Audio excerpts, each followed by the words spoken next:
Missouri Governor Mike Parson spent the day here in the metro talking with administrators about reopening in the midst of the COVID-19 pandemic. He also sat down with me to talk about COVID-19 and its impact on the things that matter most here in Kansas City, starting with schools.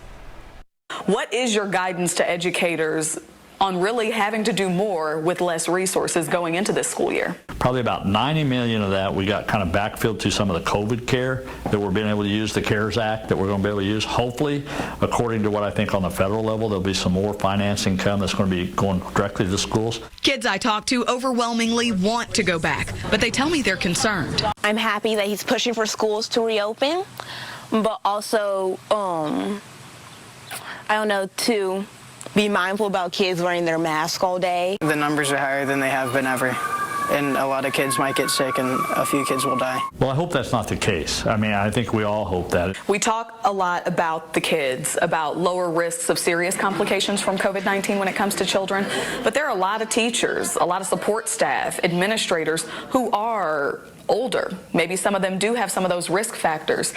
What do you say to them? There's nothing you can do to say that everything's going to be all right, because it might not be. You know, if the virus gets there, it can affect them. One thing affecting the metro, mounting crime. We are on pace to have the deadliest year in the city's history.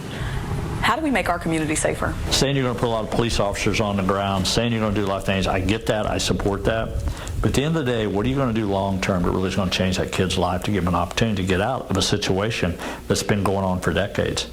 I think that has to be part of the conversation. That's part of the solution. Keeping officers safe as well. As we see crime escalate, they're more in risk every day too. What I hear is if you support Black Lives Matter, then you're labeled anti-police. If you believe in supporting police, then that means you're anti-reform, anti-supporting Black Lives Matter and progress.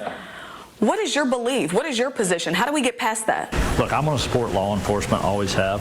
But police, there's nothing wrong with talking about police reform. And I think everybody would say that, hey, we're willing to do reform and we're willing to look at that. But that's totally different than fighting violent criminals. When it comes to COVID-19, Parson is proud of Missouri's progress. 45 days ago, we were doing 4,000 to 5,000 tests a week. Now we're doing 90,000. So we're going to see more positive cases.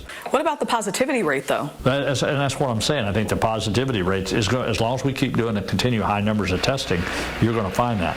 Every one of us wake up. It is a wake up with concern. There's just no way around that. That virus is out there and just trying to figure out how to deal with it. You can check out the questions and the answers from our full conversation on our website, kshb.com.